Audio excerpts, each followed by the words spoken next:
The homie Reec, you already know, man. It's Taylor Gang, I die. Who you with? Reec. Yeah. Who you with?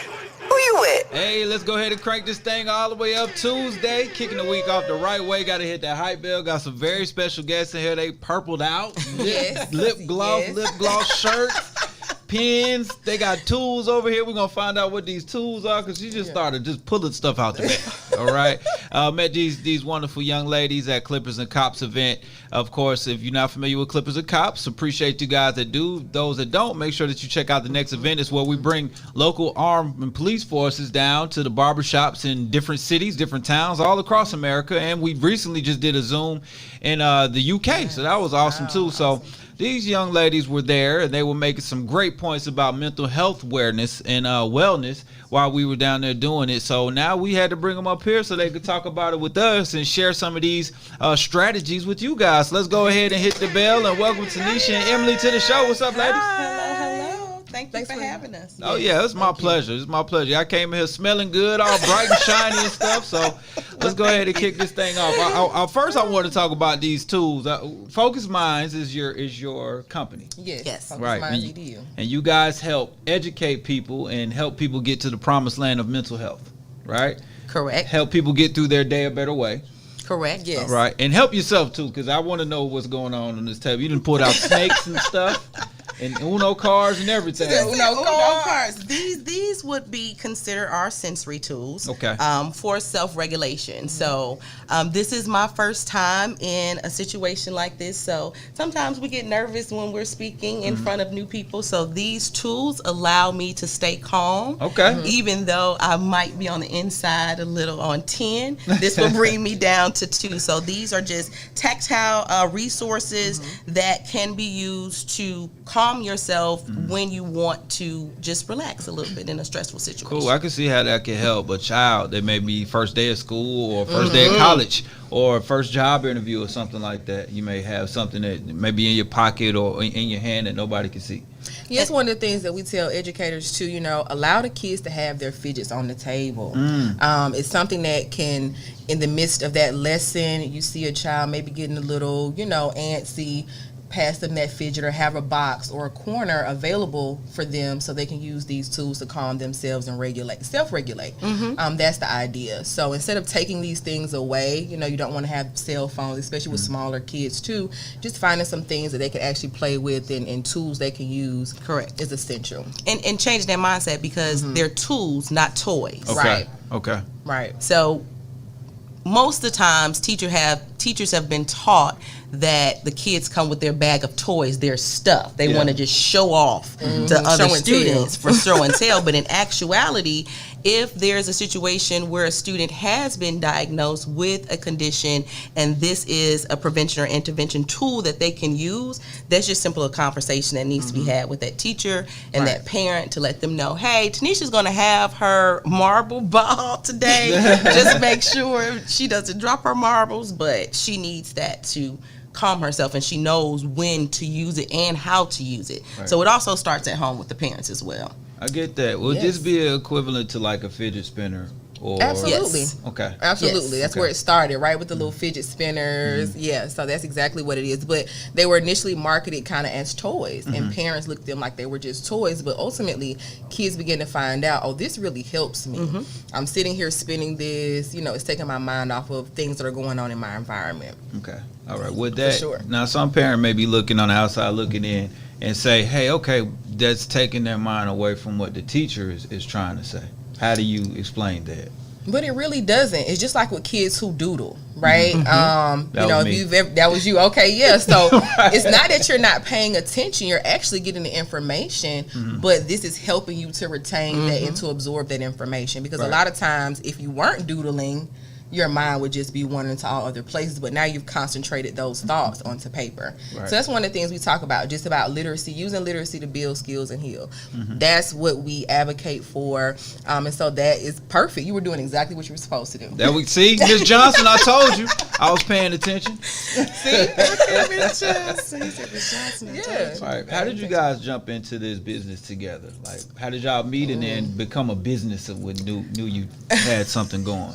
Well, Emily and I are we consider ourselves teacherpreneurs. We are retired educators from the Metro Atlanta area. Let me hit the hype bell for all our educators, especially Shout out to our these educator ladies. friends. Man, you guys are the most underserved and underpaid Absolutely. community in the world. Absolutely. Okay. Which leads us to Focus Minds Education Group. We met at a Metro Atlanta high school in DeKalb County, and at that time we were the American Literature Content Team. Okay. We also noticed that there was a decline in the writing skills, and during our planning sessions, we're like, okay, what if we try this? Let's do this. These innovative, crazy ideas coming out.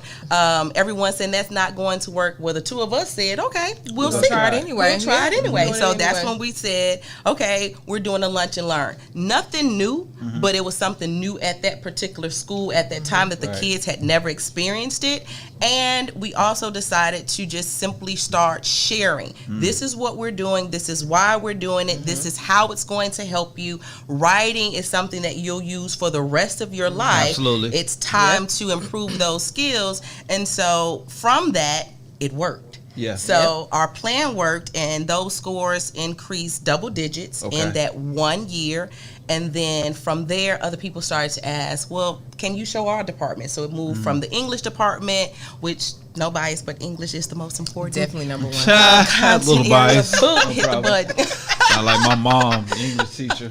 Oh, so then, Yeah, see? yay! We started to share with the social studies department, and then with the science department. Small changes, Yes. just simply with vocabulary. How are you introducing this vocabulary that they're going to need in order to be successful in your classroom? Well, here are the strategies that we use in our classroom, even though we're talking about a Shakespearean sonnet or the Crucible or anything, but these are universal strategies that can help all students, because literacy can build skills and heal. So we started to share, and from that, we got invited to do something on the district level, Okay. Yep. presented, and that's really what kind of opened our eyes, right?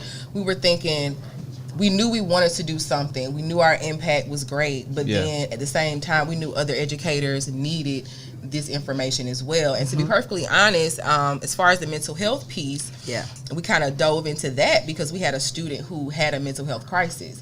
We had no training at the time. No one had this conversation with us, what to do, as an educator. And that's why, again, they're so just we need to pour more into our educators. So they gave us a IEP. All my educators know what that is, an individual plan for your kid who's having some learning disabilities. Right. But there was no information on mental health.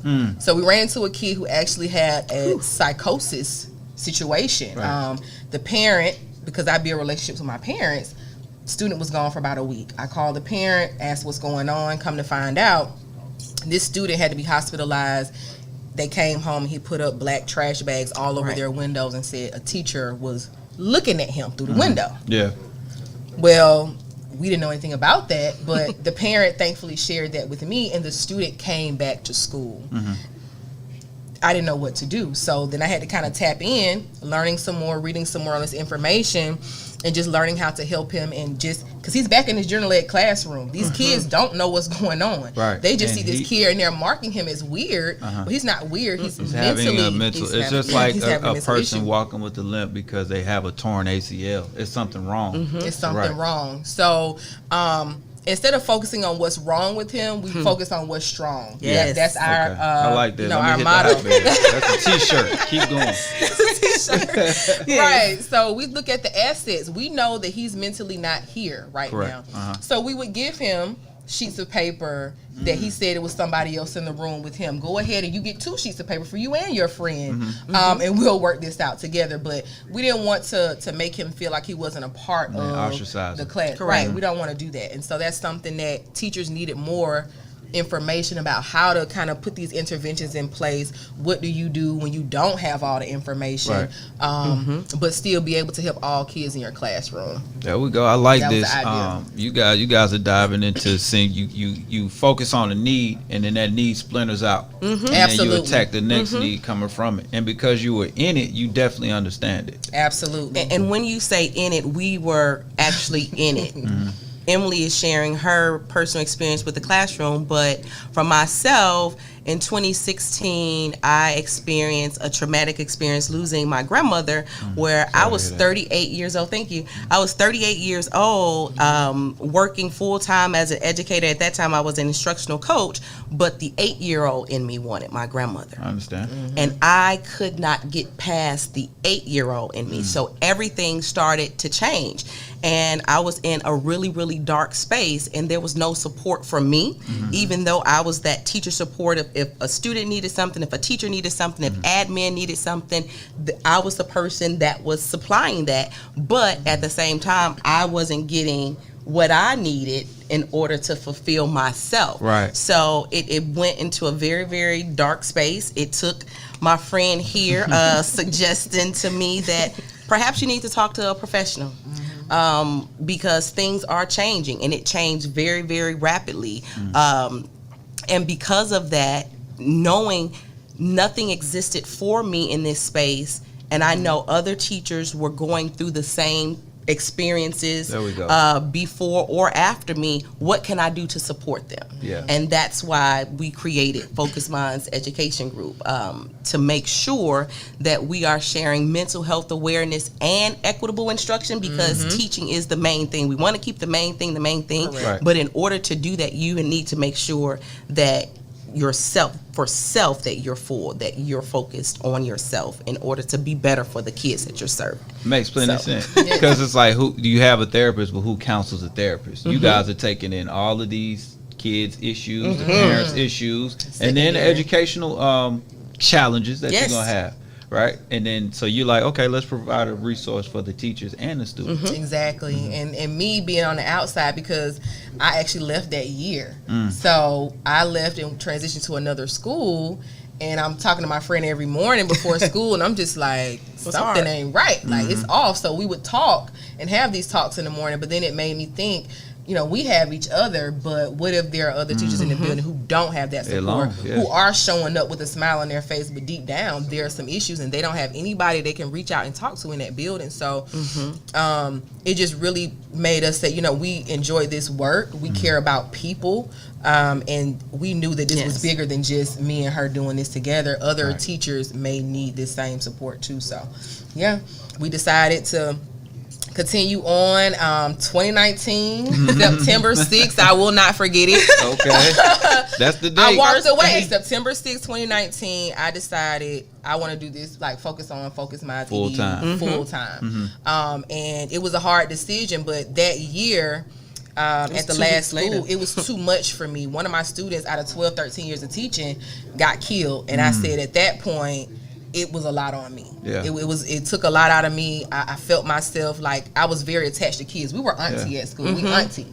I could tell. I mean, just to have that kind of focus to care outside of those lines. A lot of teachers do that, and don't get me wrong, but some teachers are there, you know, from that time, do their lesson plan, and they out. But it seems like you guys were empaths. You're taking on what these kids have, the parents and the other faculty. Yes.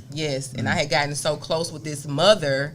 Right before this happened, we were actually transitioning this kid to another program and talking about that, and then he gets killed. So it told me that the work I was doing, that I was putting in to learn more about mental health, to learn more about trauma, and the impacts of trauma on learning, that was essential, and it was time for me to move. So I did. I did in that moment. I tried to get my friend to go in September. She was like, I don't know yet, but I need a minute. I knew, she needed a minute. Need a minute. But I knew that it was time, and something just in me said, go, and I left. Well, thank goodness, because now you guys are doing this. I get to meet you guys at Clippers and Cops, but you shared a wealth of information. So that's actually awesome what you guys are doing. Let's kind of talk about the nuts and bolts of this thing. How do you attack each day from the Focus Minds perspective? Well, each day can be different because it depends on the need.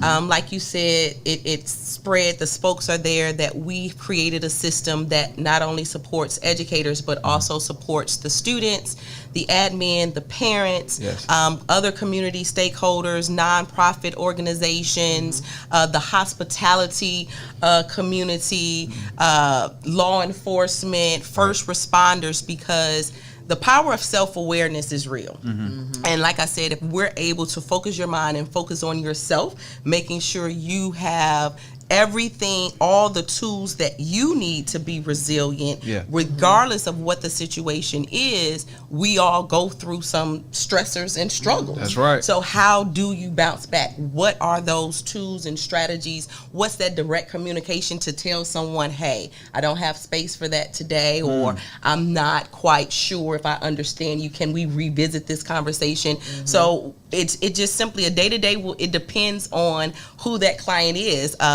Like yesterday, we were talking to someone in the hospitality industry and trying to create small business owner, Black-owned restaurant, but wanting to support their staff.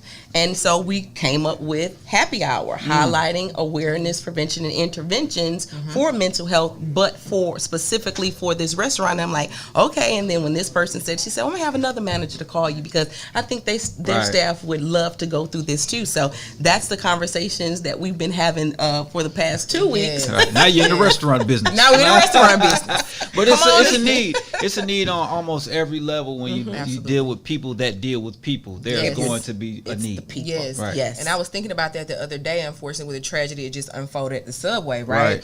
That was heartbreaking. Absolutely. Yes. I had to Very talk to my kids about that. Yeah. You see what I'm saying? Yeah. Yes. And having those and that's another thing, being a parent, having to have that tough conversation. But, what if, we don't know, but having that conversation amongst those staff members in that building, how to try to de-escalate a situation when you see that someone is at this level, how do we bring that down to potentially minimize, that, the repercussions, because we don't know what that other person is going through. Absolutely. I mean, we hear on the news it was about Mayo, but it was very much it was deeper than that in that moment. And so just being able to go into communities, have those conversations, start that open dialogue about what to do is super important, and hopefully can minimize some of these tragedies that we've been witnessing so far. Like lately, it's heartbreaking. I definitely agree. The conversation I had with my daughters about it was, and three of them are teenagers, and one of them works in restaurant business. So I'm like, listen, if someone comes in and they're ornery, they're upset, don't argue with them. No. Just tell them either have a blessed day or let me find my manager. Maybe they can help out the situation. That's it. But it's not the time to prove the point then and cause an argument or more of a scene, because and I was also thinking, man, it's a little serious because you may not have parents that are telling their teens that, because they may react instead of having a de-escalation plan. Exactly. So what you guys are doing is actually phenomenal.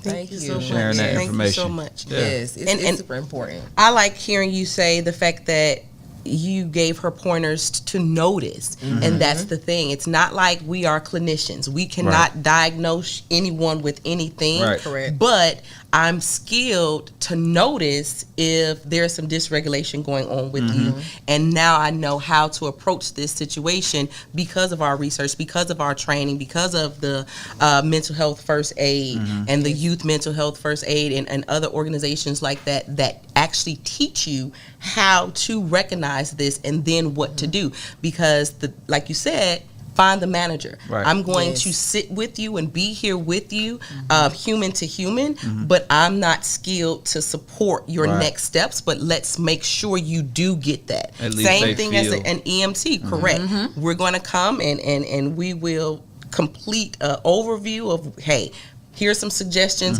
We're on the way. Come on, we'll take you to the experts. But I'm going to get you around. I'll get you together. And a lot of times, it's the nonverbal communication, right? It's the body language sometimes you're reading from people that's not right. And my daughter, I teach my kids the same thing. Like when we're out, she picks up on energy. And more so than I even recognize, but I guess, we're modeling things, and that's like you were saying about parents that may not have those tools either. If you're not modeling that in your home, if you're not having those conversations, then you're really putting your child out here to be vulnerable to these types of attacks and to these situations, and they don't know what to do. So they're thinking, okay, well, boom, I know when my mom or dad gets angry, this is what they say, this is how they respond, or throwing things and things of that nature. So it leads us to another avenue. We're now working with a domestic violence shelter. And the problem at that particular shelter, and why they reached out to us, is because the women who were being abused, become the abuser. Yes. or become the abusers inside the shelter. Right. And this is supposed to be a loving, and this peaceful was space, a safe deep- space. Yeah, like a deep situation. It's supposed to be a safe space, but you're having people inside the domestic violence shelter getting arrested for beating their children. And so just coming and having that conversation is super important, even as parents, because I've had to unlearn some things as a parent. That's tough. Yeah. You grow up in a household where it's like, it's my way, you do what I say, get over it. But I had to realize, like, okay, well, all those things, and my parents raised me well, but I know I need to add another layer now. Might be a progression to this lesson. Right. Let me add another layer to this with my parenting. And no parent is perfect, and parenting is hard. And there's work. no book to it. No book. Right. There's no book. It's hard work. But you have to realize and also pick up on those cues from your kids too. Yeah. If you're not realizing that, okay, this is really not working with my kid. Maybe I shouldn't spank them as much because this ain't really working. They still doing the same things. Like, this is not it. What else can I do?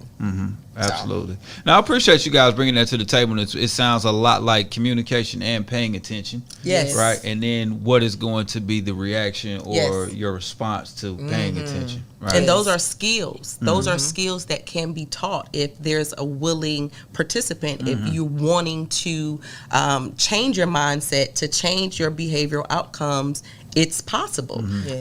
The things that we deal with when we talk about kids with anxiety and depression, those things are treatable. You can do something about it before it becomes a bigger mental health condition. So just being aware and understanding that resources are available.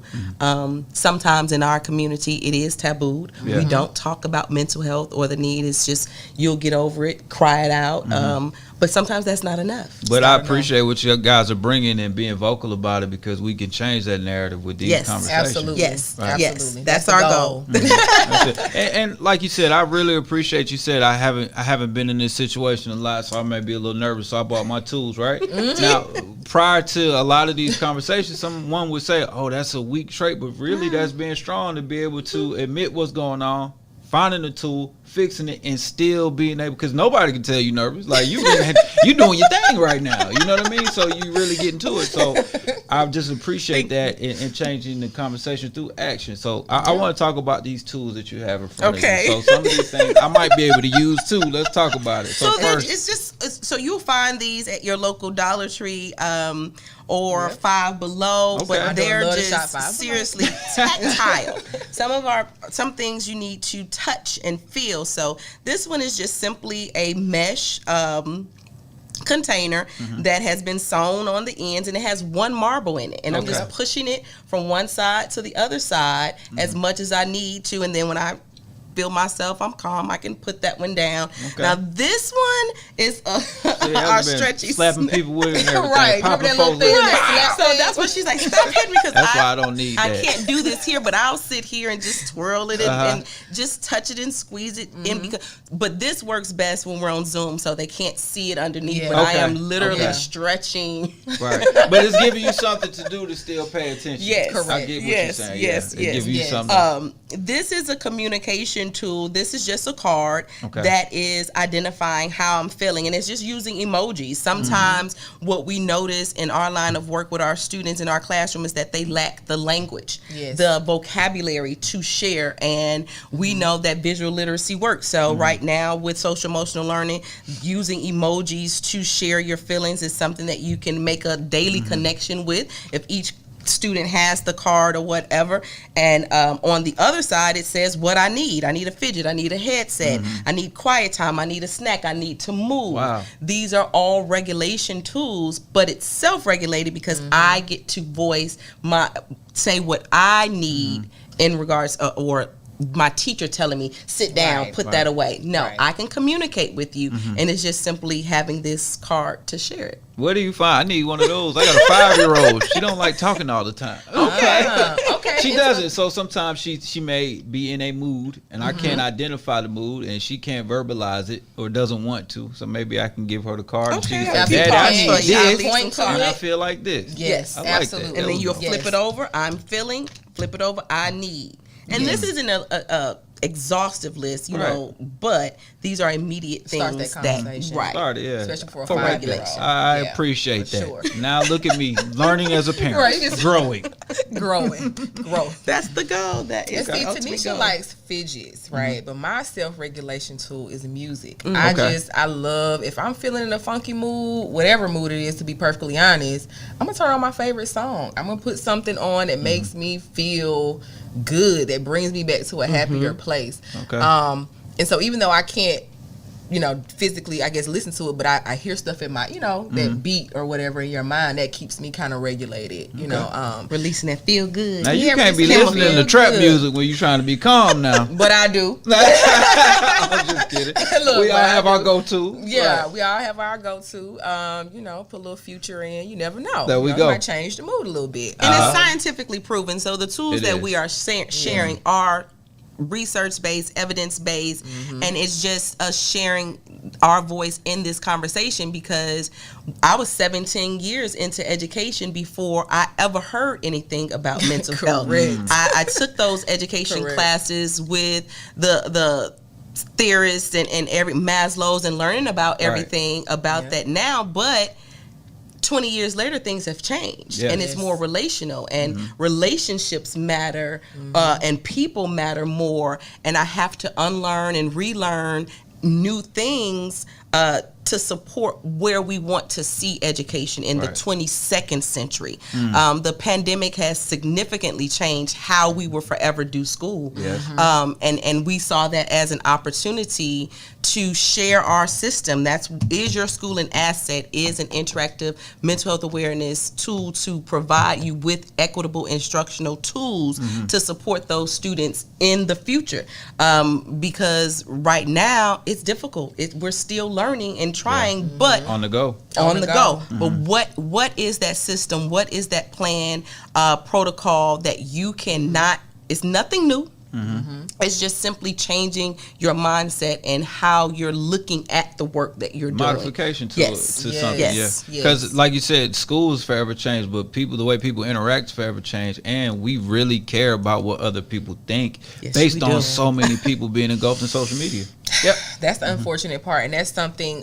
Even when we first started our business, one of our first events was called Screenagers, and really getting parents to understand, like, you have a screenager; these are digital natives you're dealing with. So, taking that phone away, it's like taking their life. Yeah. Sucking the life out of them sometimes. Their Right? fingers. It's like, it's my life right here. And so we had to have that conversation too, because some teachers were taking kids' phones and getting visceral reactions when they were taking these cell phones from these kids. And so that was a conversation we wanted to have to make sure they understood, like, you're not just taking a phone. Yeah. To you, it's just a phone, but to them, it's so Part much of their more. You know what I mean? It's a part of everyday- everyday life. yeah. But you have to start having a conversation about either A, how do I integrate social media into my lessons? How do I use this as a tool to teach with? Right. And being intentional about that. Yes. And then the other piece of that is, giving them that time. I know they want it, so now it's an incentive. And that's what I used to do in my classroom. Okay, after we've done this lesson, at the time it was I think Snapchat or one of these other things, but I would say, okay, now you have 10 seconds. This is when you can only do 10 seconds. 10 seconds and talk about what you learned today. And they would be so excited to do that. In the end, it's like, okay, I know if I do my work, I get to get my 10 seconds on social media. Right. And so that's just something that we have to figure out how to navigate. Instead of taking it fully away, figure out how to use it in a positive, teaching them how. You just got to teach them how. I could just see the lesson plans in 3 years. If Jill had 3 likes at, you know what I'm saying? I get it. And 7 reposts. Right. How many interactions has Jill had today? You see what I'm saying? I get promise it, you, though. they'll figure out the algorithm real quick. Man. Seriously, they I might. get it. So They talk to really me might. about this book. I see a notebook here. Yes, our What is this workbook. about? Is Your School an Asset? Okay. We have created a system where we look at the adult SEL, the school and climate, and we also look at the Student voice and agency. We look at the equitable instruction, and we look at teaching and learning. So this is, again, it's not be all end all, and it's nothing new, but it is the latest research on how to become a more compassionate educator when dealing with someone, like you said, with Emily saying, we're taking the phone away. Taking the phone away for someone who has been exposed to trauma, you may be taking something away that parent that they lost was the last thing that they gave them. Absolutely. So they don't think they're going to get it back. So that's why you're going to have that visceral reaction. So what are those tools that you can use to avoid that? I get it. To reduce that. So it is a system that provides practical tools. There are over 25 activities in here, literacy strategies, trauma-informed practices, resources that can be used to just simply support any educator right now who is in the space that are willing and ready to improve the climate and culture of their school and have a more trauma-informed And approach. one of the things that we kept hearing during the pandemic or after, like they kept talking about learning loss, and it just burned us because I learned so much. It's like I did too. You see what I'm saying? Right. You're taking this opportunity to say what these kids lost, and this is nothing new. You know, the data has shown throughout years and years of data that shows there are some kids that learn at different levels, and everyone in your classroom is going to be on a different level. But why are we focusing on deficits? So Asset really was birthed in this idea. And it just kind of came together for us by looking at more of an asset-based, strengths-based model of teaching and learning. What's strong versus what's wrong. What's strong versus what's wrong. So we wanted to make sure we highlight what kids actually can do. So, you know, you have a kid in your classroom. They may not be good, you know, for us for English, they may not be good at writing, right? And so I started breaking down that essay. Well, let's just look at the introduction. Talk to them about what they did well and then what they can improve on. But don't just go in with those marks of being negative about what you can't do. When you start telling the kid what they can't do or what they're not good at, they internalize that. Yeah. So we try to focus on what is your asset. And is your school an asset? Essentially is asking if your school is not focusing on these 5 things, it may be time to switch. It's maybe time to switch it up. Let me show you how. Let me teach you how. And we had someone who got the book and said, well, you know, you don't want to, if you leave out the E, then you're just an ass. And that's the truth. Like you can't do all these things and talk about, you know, self-care and being self-aware and your climate and culture and talking about voice and agency and leave out the equitable practices. You can't leave that E out. Like everything has to be equitable in this climate, in this conversation. One of the we like to use film too, so we talk about Do the Right Thing as a basis of conversation as well, because that movie still rings today. Like some of those sentiments that were in that film, we're still having these same conversations. Absolutely. Right? So it's all relevant, it all ties together, and so but we were able to create this over the pandemic. It was a pivot, talking about our resilience as a company. That's a whole nother because you launched this thing, and then a few months later you hit a pandemic, and everybody's out of school. Everybody's out of school. She told you to leave. No, I'm just kidding. Exactly. Look, Emily left, September 6th. 2 weeks later, we had our first gig in a small district in South Carolina. Drove those 3 hours, totally loved that interaction with that particular school, and then the pandemic hit, and we're like, what? How did this happen? Too. Like you said, you told me to leave. So then that's when that entrepreneurship becomes scary. That's when you have to understand this is bigger than you. This may be uncomfortable, but what are the tools that I need to calm myself down to make it to the next level? So our focus went to, if we can't go to them, then why can't we send something? If we can't be there physically, you can literally pick this up and you don't have to start in order. So whatever your need is for that particular school, you start right there at that particular section and do the work immediately. So we created, and then we know teachers don't have that much time to read. So it's not a 300 page. We give you 300 page It's book. A guide. It's literally an active guide. Yes, active. So you pick that book up and you just start working in it. It's not, all this information because we don't want to insult their intelligence. But people sometimes, mix up. Teachers are the experts.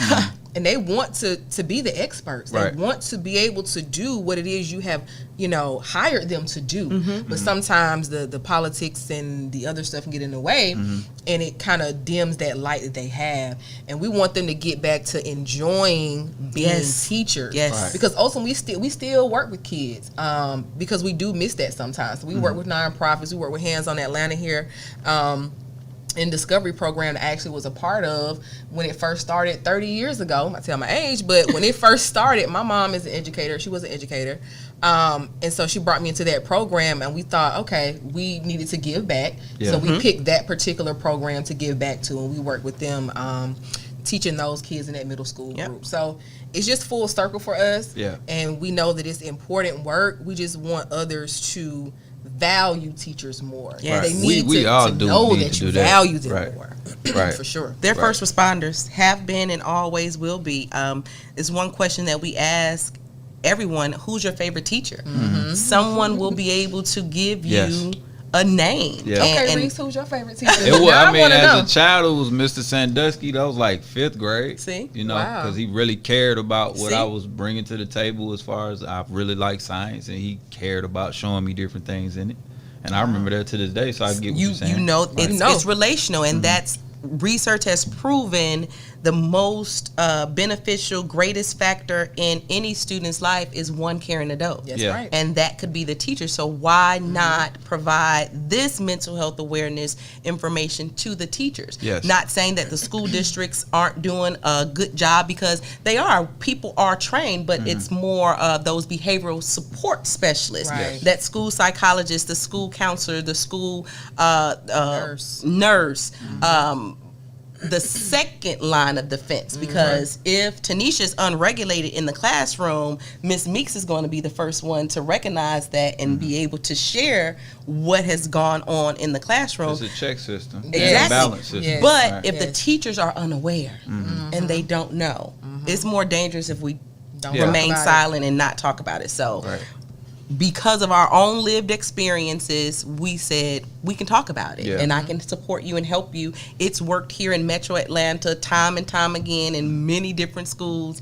I know it's true. It works. But I get it. That's kind of the same concept as what we talk about police reform, and how policing goes. So if you have a cop that's unregulated, is their supervisor going to fix the problem by speaking up or instilling some kind of action? And that's what you guys are doing. Right. I get it. I get it. All right. How can they find you guys? Website, social media, all of that?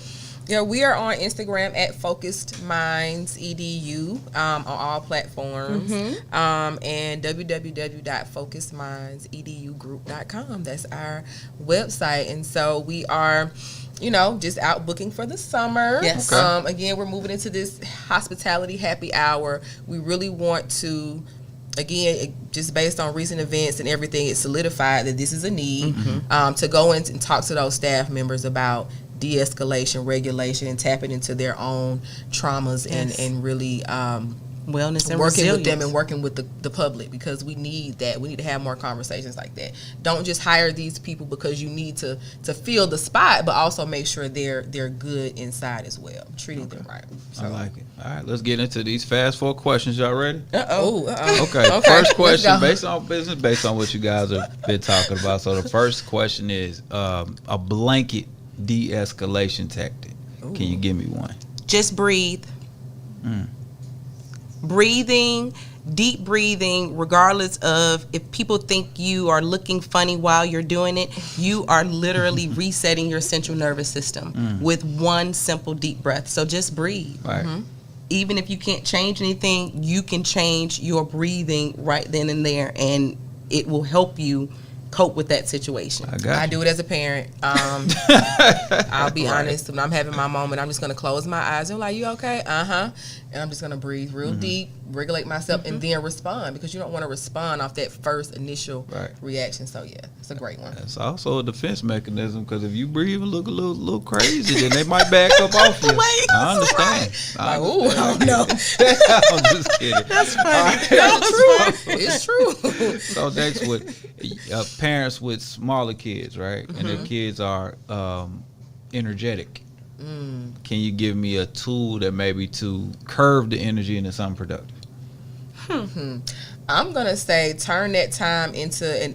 If kids are really energetic, they just want to play. They want to get that out. So being outside in nature is find something to do outside, daily, right? Or some activity that they can look forward to, because what happens is they're going to run around your house. It's summertime. They're going to run around. They want to get that energy out. And that's why recess at school is so important. And we want to advocate to keep that, too, for kids. Please, because I'm serious. I literally they chose need a to private be out school there. for my daughter because they still have recess. They have hands-on activities. Exactly. That movement matters. Exactly. That Right. movement matters. And they know that I can go. I put a trampoline during the pandemic in my backyard for that purpose alone. I want you to still be able to go outside, have fun, jump, get that energy out because they have to get it out. They're gonna bottle it up and tear up the house. There we go. I would think it would be twofold even to extend it and create a schedule because regardless of if you think your child isn't watching you, they are. So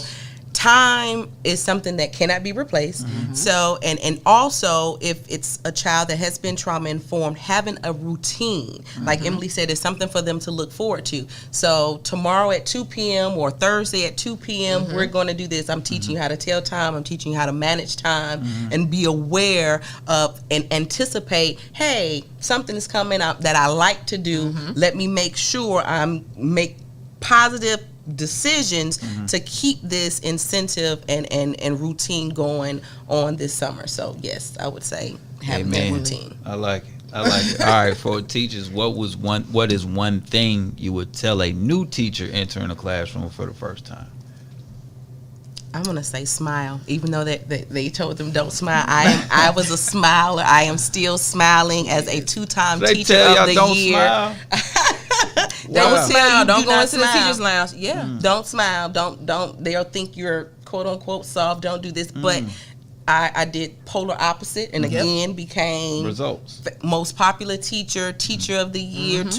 No, that's not me. I'm not here for that. But and be intentional with your planning. Be intentional with that smile because you never know who needs it. Okay, makes plenty of sense to me. I like that. Yeah, I was gonna say be intentional, and that ties into that. Just be intentional with your planning of your day, and making sure that you are choosing. We know you can't choose your curriculum all the time, but find something, a supportive text or whatever that may be, because we talk about literacy that speaks to those kids in your room. Do that survey at the beginning. I always did a survey, check in to find out who's in your classroom. You never know what they're going through. You don't have to share that information, but it's just for you to have. Don't, going in, don't listen to the other people that tell you to check that, contact log or whatever you call it, like discipline sheet. That doesn't matter because that kid might be different with you. So don't base your perception of students based on what someone else says. Really get to know and build relationships with your kids. First year teacher, veteran teacher, that's important. Okay, I like it. Well, there it is. Focus Minds. Make sure you get in touch with them. They already gave out their social media and website. You didn't catch it. Rewind it back a little bit. If you didn't on the radio side, you out of luck. I'm just kidding. Give them the website one more time. It's www.focusedmindsedugroup.com. All right, make sure you guys go ahead and check them out. The ladies in purple, we appreciate y'all. Thank you. Hit this hype bell. You guys are saving and changing lives. Yes. Thank you. And in recent events, what just happened, that unfortunate event at Subway and some of these other things that have happened has been because people haven't been able to de-escalate situations or haven't been able to self-check themselves into bringing it down a notch. We see it with traffic stuff all the time. Somebody cuts you off, you flick them off, and you think you keeping it moving, but they got something else in mind. You see what I'm saying? Right, I'm going to let you go. Yeah, they might run you off the road or have a firearm on you. So just be conscious of your surroundings, and that's our peace of mind of the day. Be conscious of your surroundings and act accordingly because you never know what the other person is going through. Y'all, appreciate y'all. Make sure that you stay tuned in. We got a lot coming up this week. Big things popping. We getting into this mix right now on the radio side, on the social side. Make sure that you tune in. We got some breaking news coming your way soon right here on Reec Radio.